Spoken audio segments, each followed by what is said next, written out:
Thingkho Le Malcha by KSO Media and Documentation Cell. Issue number 78. Tuesday, 28 November 2023. Headlines.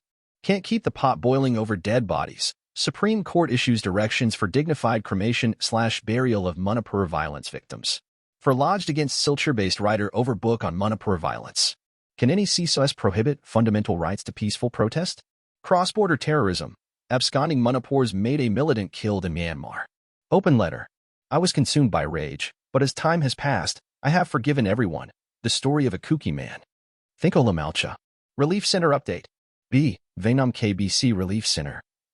B. Vainam KBC Center Church, Lamka. Managed by Kuki Konglai Lamp. General Headquarter, KKLGHQ. Total inmates registered, 135. Male, 64. Female, 71. Kuki Victims Update AS on November 25, 2023. Deaths, 153. Villages burnt, 200 plus. Houses burnt, 7,000 plus. Churches and synagogues burnt, 360. Displaced persons, 41,425. Can't keep the pot boiling over dead bodies. Supreme Court issues directions for dignified cremation/burial of Manipur violence victims. On Tuesday, November 28th, the Supreme Court issued directives regarding the burial or cremation of bodies of tribals who perished in the state's ethnic violence. A committee appointed by the Supreme Court reported that among the 175 bodies in mortuaries, 169 were identified, with 81 claimed and 88 unclaimed. The Manipur government designated 9 sites for burial or cremation. The bench, led by Chief Justice D.Y. Chandrachud, alongside Justices J.B. Pardawala and Manoj Mishra, emphasized that the bodies cannot remain indefinitely in mortuaries, given that the violence broke out in the state in May 2023. The following directions were issued. The next of kin of the bodies which have been identified and claimed may carry out the performance of last rites of bodies at any of the identified 9 sites without interference from third parties. The state authorities shall intimate the next of kin of the identified bodies. This exercise shall be done by next Monday. As regards bodies identified but not claimed, state administration shall issue communication to the next of kin by next Monday. The state is permitted to carry out burial/cremation of unidentified bodies with due observance of religious rites. The collector and SP shall be at liberty to take appropriate steps for the maintenance of law and order so that burial/last rites happen in an orderly fashion. The state shall ensure drawing of DNA samples which weren't drawn during autopsy. The state is at liberty to issue a public notice stating that if bodies which are identified aren't claimed within 1 week, the state will be at liberty to carry out last rites. A grievance has been raised that several bodies are lying in Impul. State administration shall take facilitative steps so that next of kins in relief camps or otherwise can accept bodies for last rites. We direct the Chief Secretary and State Administration shall take appropriate steps in this regard. Heated up hearing. The directions were passed after an elaborate hearing, which witnessed tempers rising due to heated exchanges, especially between Senior Advocate Colin Gonsalves for the petitioner and Solicitor General of India Tushar Mehta. When the matter was taken, CJI D.Y. Chandrachud drew the attention of the parties to the report submitted by the committee led by former High Court Chief Justice Geeta Mittal. According to the report, certain civil society organizations in Manipur were trying to escalate ethnic tensions by asking people not to claim the dead bodies. The next of kin of those bodies identified are willing to claim bodies, but certain civil society organizations are preventing them. The state government has identified 9 burial sites. Burial can't be outside these sites. The civil societies are insisting that burial should be in some unidentified sites, which is creating tension, CJI said after perusing the report. The petitioners, tribal organizations who have filed petitions seeking a court-monitored probe into the violence, took an objection that the report has not been shared with them and has been leaked to the press. Gonsalves told the bench that a meeting had taken place between the officials of the center, the state, and tribal groups in which some consensus was reached. He, therefore, requested the bench to defer the passing of any directions so that the issue could be resolved through consensus. The Attorney General for Manipur told the bench that the meeting was between officials and requested time to get instructions. At this juncture, the bench said that it will pass certain directions. Gonsalves then stated, "We want to know the 9 sites." This drew a sharp response from the Solicitor General. Who are we? The SG alleged that the organizations are fomenting trouble, though the next of the kin of the victims is ready to receive the bodies. Gonsalves then stated that he was representing the next of kin and told the SG, "Don't bully us, the tribals." SG said that he is not bullying tribals but was opposed to organizations with vested interests. CJIDY Chandrachud orally said that he cannot accept an obstructionist approach against the burial of the bodies and will not allow to keep the pot boiling over the dead bodies. Gonzalez said that as per tribal customs, bodies are buried collectively in a common grave. Senior advocate Indira Jugsing, appearing for another petitioner, urged the bench to ensure that the bodies are buried with dignity as per the customary or religious practices. She also suggested that the DNA samples be drawn and stored from the dead bodies for being used as evidence in the criminal trials. The Solicitor General agreed to both suggestions. SG urged the bench to direct that organizations do not interfere with the burial of the bodies. If the next of kin wants to take the bodies, these groups threaten them. My lords may say if the next of kin wants to take the dead body, then nobody would come in the way, he urged. Accordingly, the bench directed that the burial/cremation of the bodies be done, without interference from third parties. Towards the end of the hearing, there were more exchanges between Gonzalez and the SG. Have some shame, solicitor. Why are you aggressive with the victims? Gonzalez said. SG retorted, my friend should understand that he is not in Jantar Mantar. I know what is his problem. Senior advocate Vibha Dutta Mukherjee, appearing for the judges' committee, told the bench that the tribal organizations have placed 50 empty coffins before the office of the district collector, obstructing the work of the officials. CJI orally said that the empty coffins can be removed. Source: Live Law.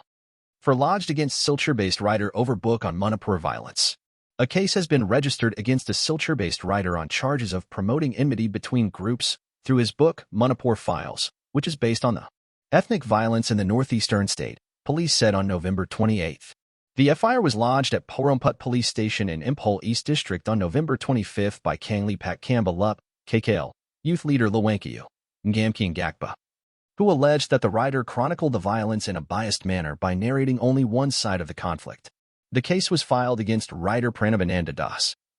Based in Assam's Silchar, under several sections of the Indian Penal Code, including Section 153A promoting enmity between groups on grounds of religion, race, or place of birth, 200.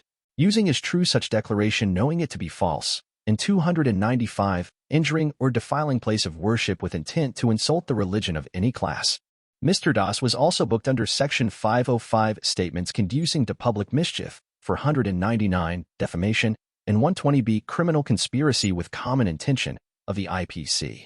More than 180 people have been killed and thousands rendered homeless in an ongoing conflict between Imphal Valley-based Métis and Hills-based Kuki-Zo communities since May. Can any CSOS prohibit fundamental rights to peaceful protest? The proposed Zo United nationwide rally on November 29 met with strong opposition from the Naga CSOs such as the Thingkho Naga Frontal organizations and Chundel Naga Students Union. The Zo United proposed rally is aimed at pressing the demand for separate administration. The rally is not against any particular community or groups across the country. The Zo United has spelled out 21 locations for the proposed rally including Ukral District, Chundel and Tingnupal, which the two Naga organizations are opposing it. However, the Naga CISO's opposition to the proposed rally is undermining of the right to protest enshrined in the Constitution of India under Article 19. The prohibition of the proposed rally is against the law of the country. The Kukis are just exercising their constitutional rights. Article 19 of the Constitution of India provides citizens with important fundamental rights such as the right to freedom of speech and expression under Article 19, 1a, and the right to assemble peacefully without arms under Article 19, 1b. Together, these two rights enable every citizen to assemble peacefully and protest the actions or inactions of the government. The Supreme Court has said that the right to protest must be respected and encouraged because it strengthens democracy. However, the right to protest can also be restricted for certain reasons. Government authorities can regulate and impose restrictions on the right to protest for reasons such as protecting the sovereignty and integrity of India and maintaining public order. The restriction on peaceful assembly is often imposed through Section 144 of the Code of Criminal Procedure, 1973, which is used to prohibit unlawful assemblies of people. The two contested places here in Ukral, Chundel, where the Nagas opposed the proposed rally, is inhabited both by the Nagas and the Kukis. The Ukral foothills adjacent to the Imphal Valley is inhabited by the Kukis, wherein Chundel and Tingnupal district is not exclusively of only one community. Imposing authority or prohibition of one's right to exercising constitutional rights will only derail the already volatile situation in the area. Cross-border terrorism. Absconding Manipur's Mayday militant killed in Myanmar. Cross-border terrorism of the proscribed Mayday militant groups came to the fore once again with the dead body recovery of one of the wanted Mayday terrorists in Myanmar, who who was listed as an absconder by the National Investigative Agency, NIA, Government of India. Mr. Moaranga Theutam, the mastermind of the notorious 6 Dogra Regiment ambush of 2015 case and a member of the Thingkho Le Malcha KWKL, has been discovered dead in the Nan Myafit town, Myanmar. He was killed during the militants' camp raided by the pro-democratic forces of PDF and KNAB on November 22nd and 23rd. This raises alarm bells. His release from the Indian Army, facilitated by the Meitei mob of around 1,300 to 1,500 including Manipur's Andhra constituency MLA, Mr. Thaunajam Shamkumar, now casts a sinister shadow given his subsequent demise. It may be noted here that Uttam was among the 12 cadres of a banned extremist group who was released by the Indian Army on June 24th after a mob led by the Meitei women prevented the security forces from going ahead with the operation. The incident was reported around 2 p.m. at Itham village in Impole East on June 24, 2023. The dozen cadres of the proscribed outfit were involved in terrorizing, burning, and killings of the Kukizo community during the ongoing ethnic violence in Manipur. Moaranga Theutam was allegedly involved in the 2015 ambush on a convoy of 6 Dogra Regiment in Manipur, which resulted in the death of 18 Indian soldiers. The 2015 attack, one of the deadliest on the Indian Army in the northeast, occurred in the Chundel district of Manipur, near the Myanmar border, which claimed the lives of 18 soldiers, leaving 11 others seriously injured in the ambush. The whole episode reveals the glaringly evidence of Meitei insurgents previously engaged in violent clashes with the Indian Army and implicated in the burning of Kukizo villages during Manipur's ethnic cleansing, nexus with Meitei politicians. These with which they crossed borders into Myanmar is highly suspicious. Are the Meitei militants freely moving between Manipur, India, and Myanmar? Why is the Manipur government suddenly fortifying more town and other critical areas along the Indo-Burma border? The deployment of a Meitei as the CO of one AR in a highly sensitive border area is questionable. Equally perplexing is the government's abrupt interest in fostering peace talks between the government of India and the UNLF. The same Meitei insurgents guilty of the brutal mass rape of 21 Mar women in Parbung in 2006, the ambush on Indian Army's 6 Dogra in 2015, and the heinous murder of Colonel Viplab Tripathi along with his family, are now being coddled with privileges like free helicopter rides from more to Impole and Manipur police IDs, effectively granting them a license to roam and perpetrate attacks against the Kukizo tribals. This situation reeks of treachery at the highest levels. Chief Minister Biren Singh's actions suggest a dangerous collusion with secessionist Meitei insurgents. It's a wake-up call for the world to see the devious machinations unfolding in Manipur. This isn't just a regional issue. It's a glaring example of political betrayal and manipulation, with potentially catastrophic consequences. Open letter. Dear Editor, I am writing to you this piece of letter with a heavy heart to inform you that the winter season has arrived in Zalangam, and the freezing cold has become so unbearable that the dilapidated bunkers are almost deserted, leaving only a few to burn the midnight oil in defending our land and our people whom some intelligentsia among ourselves call fools. I am one among the fools. After fleeing the valley of death in the early week of May, only poverty-stricken people like us headed to the hills and steadfastly stand guarding our villages. The wealthy ones like you, hoping for better education of your children, bought luxurious flats in the metropolitan cities, advising and sending out war strategy to morons like us from the warmth and comfort of your air-conditioned room. Brother, how I wish I have all the amenities of yours here too. I hope you understand my situation. I wish I could have provided the best education to my children and provided all the modern comfort to my families. But the calling I received from our people and the land is greater than all this, and I don't regret. The wealthy ones send out their wards to other states on the pretext of education. Some mothers make unconvincing excuses of their child being the only son, while recently a widow lost her only son in the front line. Is that widow's son less precious than others? Brother, I heard that some bigwigs from our society have purchased land elsewhere in the Northeast and became a real estate entrepreneur. How I wish this entire huge amount could be invested in our own God-gifted land.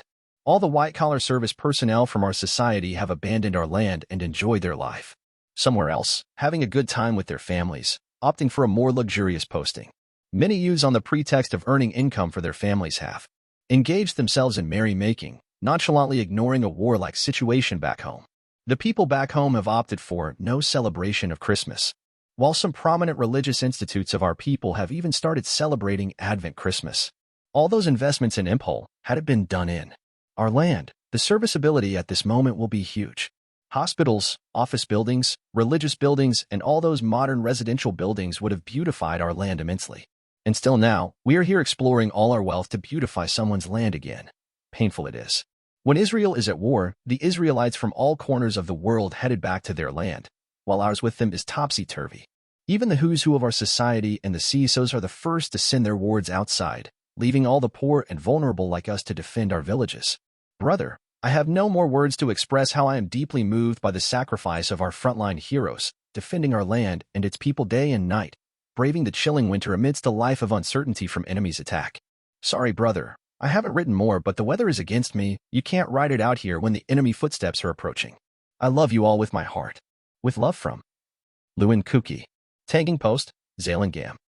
I was consumed by rage, but as time has passed, I have forgiven everyone. The story of a Kuki man. It was a muggy mid-monsoon evening in July. More than 2.5 months had passed since Manipur was ripped apart by the ethnic savagery that rapidly grew into a full-scale civil war between the Meitei and Kukizo people. I was in Manipur in our societal initiative for healing, solidarity, and justice, the Karwan Mohabit. We had met many internal refugees and Meitei camps in the valley, and now we're in the hills. We were seated on benches in the courtyard of the Songjel Evangelical Church in Cherichandpur district of Manipur. Here the church had organized a relief camp for around 150 Kukizo refugees who had fled after their villages had been attacked. This was one of the few hundred similar camps, all established in church campuses in the hills. The state was completely absent from the relief camps.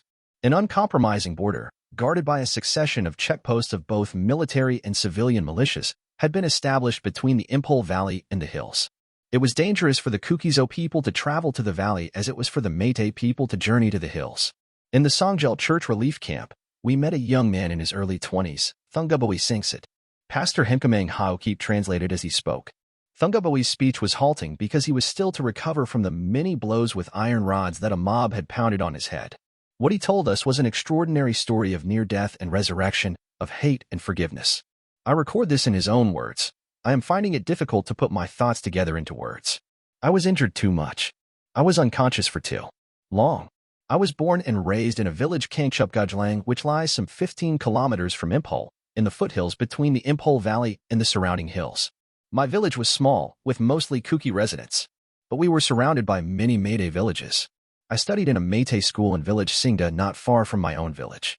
I had many friends there. Some among them were Kuki, but many were Meitei and Pangal Muslim. It was a happy childhood, but my parents were very poor. I had to drop out of school after class 9 to help my parents, who were small farmers, to cultivate their farms. They were aging and could not manage any longer on their own the hard labor that their farm demanded. Outside the farming seasons, I looked for work in Impol. I did many odd jobs, such as on construction sites where I worked as a mason, but all the time I earned too little to bring home to my parents. I was hopeful therefore when I got a job in a petrol station in Impol. There was less hard labor and I would get a salary every month to put into my mother's hands. Happy with my new job, I joined my employment at the petrol station on April 30th. This was just 3 days before the May 3rd attacks. On May 3rd, I was busy all day at the petrol pump, pumping fuel into vehicles. There was a huge rush, but I was not aware of the reasons for this. I had no idea that Manipur had begun to burn. Night fell. We petrol station workers had a small room to sleep in at night at the station premises itself. The crush of vehicles had ended. I retired into our room with some of the other petrol station workers to cook our dinner. Suddenly, there was a knock on our door. It was around 9 p.m. We thought this would be another rush of people wanting petrol for their vehicles. But instead, outside the door, we found a group of around 50 men armed with sticks and iron rods. They were looking for Kuki men working at the petrol station. There were 3 of us Kuki men employed at the station. We cannot know for sure how they knew there were 3 Kukis here. But there is a pawn shop near the petrol pump, from where we would buy pawn after our meals. I suspect that the man who runs the pawn shop might have informed the mob. We were terrified and tried to run away. But there were too many of them, and they caught us easily. They began beating all 3 of us with iron rods. I soon fell unconscious. My last memory before I collapsed was of my other 2 Kuki friends fighting the mob, while being brutally beaten. I learnt later from one of the 3 men who survived the assaults about what followed after I lost consciousness. He was badly injured but hit. Our 3rd friend also fell to the ground unconscious. The mob thought that I and the other unconscious man were dead. They searched for the 3rd man, but left after they could not locate him. I have no idea what happened to me after that. When I regained consciousness, only 3 or 4 days later, I found myself lying on a hospital bed in RIMS, the Regional Institute of Medical Sciences, the premier hospital and medical college in the state. I learned slowly from the doctors what had happened to me. After the mob at the petrol station had left, taking two of us to be dead and unable to find my third friend who survived, the police came. They took the two men they too assumed were dead to the RIMS hospital to send to the mortuary. But fortunately, before we were carried into the mortuary, a doctor checked our pulses. One of us, he confirmed, was completely dead, but in my wrist, he heard a faint beating of the pulse. He rushed me to the ICU. I am alive because of him. I met him later. He was a dark-skinned doctor from mainland India. After I heard all of this, my first longing was to go back to my village and home. I still had no idea until then that the valley and the surrounding hills were on fire, entire villages had been burned down, and so many people were dead. It was the doctors and nurses who told me about the battle that had broken out between Métis and Kukis. They urged me that it was unsafe for me to leave the hospital. But I begged and begged the doctors that I must return home. I needed to know if my parents were safe. The doctors relented finally and called the police. The police arrived, but said they must first take me to the police headquarters. The journey in the police van to the police headquarters was frightening. There were screaming mobs with weapons everywhere, and the sky was thick with the smoke of burning houses. People had set up roadblocks on every road to check if vehicles were carrying cookies. I was saved only because I was traveling in a police van. But even within the police van, one police guard taunted me. He kept showing me a bullet and said that this is what I deserve to be given. However, there was another Mayday policeman who kept encouraging me, telling me to ignore his insults, the threats, the roadblocks. Don't react. Don't respond to him. You have to become strong again, he said to me. Nothing else is important. They first drove me to the police headquarters. But this was already swarming with escaping and injured cookies. So, then they drove me instead to the Central Reserve Police Force headquarters. There, the soldiers gave me a bed to rest on. My injuries were still raw and very painful. There were cuts all over my face and mouth, which made it very hard for me to eat anything. The food was hard and too spicy for me to swallow. A sub-inspector was kind to me. He brought me bread and mango juice every few hours which I could eat and sip. I slowly recovered. The sub-inspector also called my family on his phone. My parents could not believe when they heard my voice. They had been sick with worry because they had not heard anything from me all these days. They had finally assumed that I was dead. I longed to see them, but my parents explained that it was not possible for the family to travel into the valley to see me. After I got better, the CRPF transported me to the district hospital in Churachandpur. From there I was brought to this church camp. I inquired about my family and learned that I had also been moved to another relief camp, again in a church compound. Slowly, my parents told me their story. Mobs of Métis people had tried to burn down their village, but the army station there would not allow them to do this. However, the fear of being attacked haunted them all the time, so they had all decided to flee. They were transferred by the army to the relief camps set up by the church. Alone in the relief camp, as I became better, I felt no fear. Instead, I was consumed by rage. Night and day, I had only one thought. I resolved that I would extract revenge by killing at least one Métis. I had almost died in their hands. Because of them, my parents were homeless. Because of them, we might never be able to return to our village again. But as time has passed, I have forgiven everyone. I had not seen anything like this in my life before this. I could never have dreamed that this could happen. Until now, for every Métis I knew, I had felt only friendship and love. I believe in God. It is He who gave me a new life. This is nothing short of a miracle. Why do you think God gave you a new life? I asked the young man Thingkho. He looked at me and was silent. I then said to him, "It is wonderful to meet you, wonderful that your life was saved, wonderful that you are well, and wonderful that despite everything you have no hatred in your heart. May your life hereon be happy and fulfilled." He took many deep breaths, and then a few tears fell from his eyes. After a while, he said only this, "I still feel a lot of pain." Published by Scroll.in. Harsh Mander is a human rights activist, peace worker, writer, and teacher. He works with survivors of mass violence and hunger and homeless persons and street children.